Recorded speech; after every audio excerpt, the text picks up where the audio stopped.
Buenas, mi nombre es Alberto Sánchez, integrante de la CIPA Alfa y Omega. Esta CIPA está conformada por mi persona, Alberto Sánchez, Geraldine Piñeres, Pedro Manuel Sepúlveda, David Correa, Brian Dávila y Carlos Molina. En este caso vamos a hablar sobre las organizaciones internacionales como sujeto de derecho de integración. Podemos decir que son creadas por medio de un tratado con la finalidad de gestionar intereses colectivos de un grupo de estados o de la comunidad internacional. Las organizaciones internacionales han ido adquiriendo y se les ha ido reconociendo progresivamente personalidad jurídica en la sociedad internacional. ¿Cuál es la naturaleza jurídica de las organizaciones internacionales? Pues son creadas bajo la presión de cierta necesidad y para la consecución de ciertos fines que pueden ser generales o específicos. Los Estados miembros participan en los organismos internacionales de manera voluntaria o libre de acuerdo a la regla de admisión establecida. ¿Cuál es la naturaleza jurídica? Pues una organización intergubernamental está sujeta al derecho público internacional, con personalidad jurídica y plena capacidad de obrar, formada por acuerdos de distintos estados para tratar aspectos que se les son comunes. Las organizaciones internacionales gozan de personalidad jurídica, es de la capacidad de ejercer ciertos derechos y asumir determinadas obligaciones en el marco de sistemas jurídicos concretos, nacional e internacional. Tienen la capacidad las organizaciones para ser titulares de derechos y obligaciones en el orden jurídico internacional, así como la posibilidad de hacer valer internacionalmente en caso de violaciones de estas obligaciones. Ahora le daremos el paso a Brian Dávila. Mi nombre es Dávila y hago parte de la CIPA Alfa y Omega. Proseguimos con la siguiente pregunta. ¿Cuál es la razón por la que tiene el rango internacional?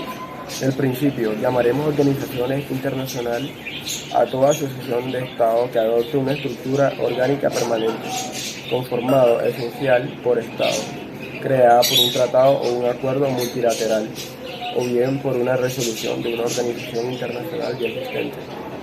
Posesión de una estructura orgánica permanente y una personalidad jurídica propia.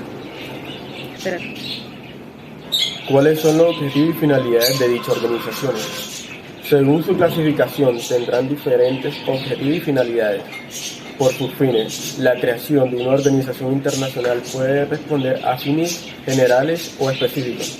En el primer caso, las organizaciones actúan sin limitación expresa y, en segundo, actúan en ámbitos o campos claramente definidos.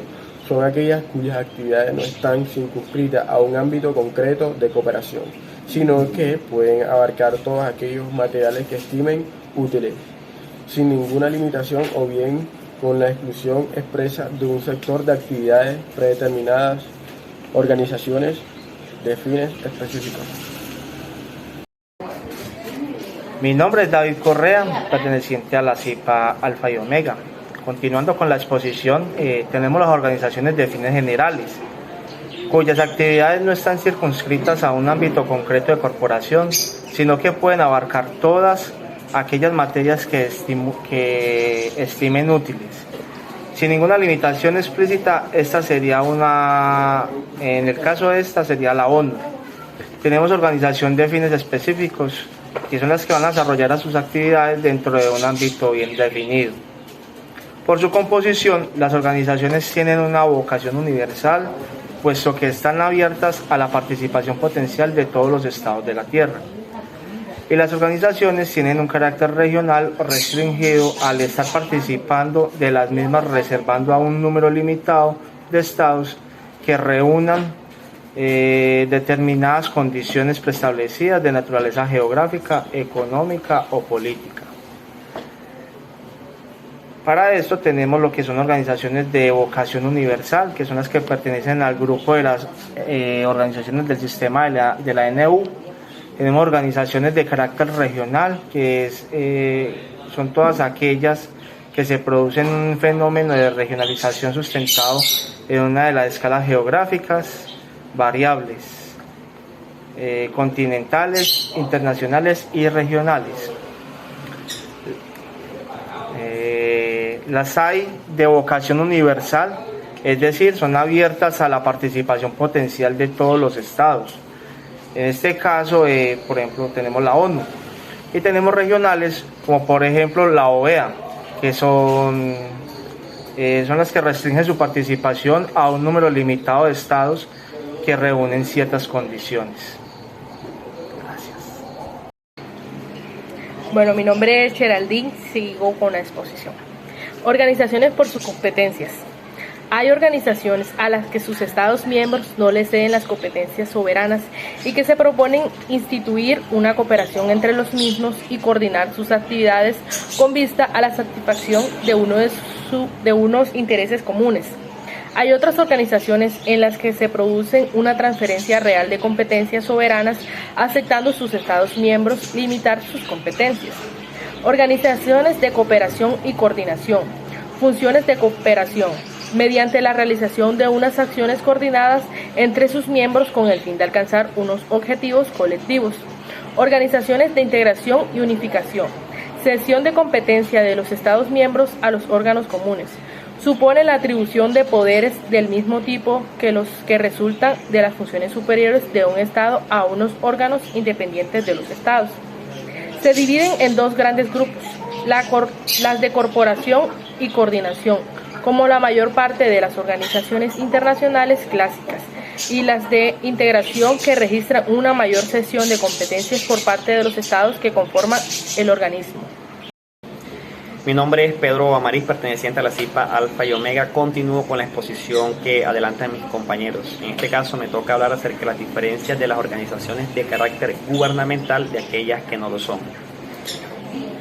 Los órganos no gubernamentales, que pueden ser colegiados y unipersonales, se integran con personas que ejercen sus funciones a título individual, formalmente independiente de los estados miembros de la organización o de cualesquiera otros. Los órganos no gubernamentales pueden estar compuestos de agentes internacionales o representar fuerzas políticas y sociales de los estados miembros. Los órganos no gubernamentales selectivos, que son los que particularmente nos interesan a los efectos de dibujar el organigrama de las organizaciones, son de muy distinta naturaleza y función. Limitándonos a los más significativos, podemos citar los órganos unipersonales, que son secretariado general, director general, llamados a desempeñar funciones administrativas como principal funcionario de la organización y jefe de la secretaría. Los órganos colegiados, con funciones de decisión, gestión y ejecución, particularmente importante en organizaciones de integración.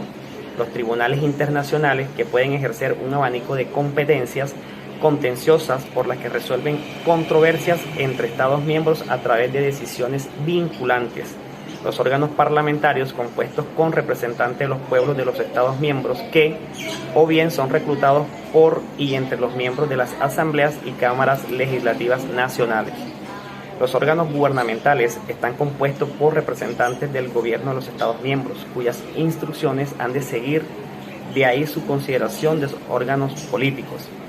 He aquí de las manifestaciones más palpables del carácter sustancialmente interesante de las organizaciones internacionales, al punto que son de composición gubernamental, la mayoría de sus órganos principales, o al menos aquellos a los que el tratado fundacional ha atribuido mayores o decisivas competencias.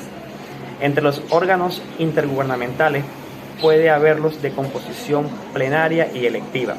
Con el fin de satisfacer el principio de igualdad soberana entre los miembros, todas las organizaciones poseen al menos un órgano principal de composición plenaria, que en este caso sería la Asamblea General, se denomina en la ONU. Pero puede ser más, sobre todo en las organizaciones regionales y cerradas, si el número de sus miembros y o sus funciones lo permite. Un organismo internacional o organización intergubernamental es aquel cuyos miembros son estados soberanos u otras organizaciones intergubernamentales.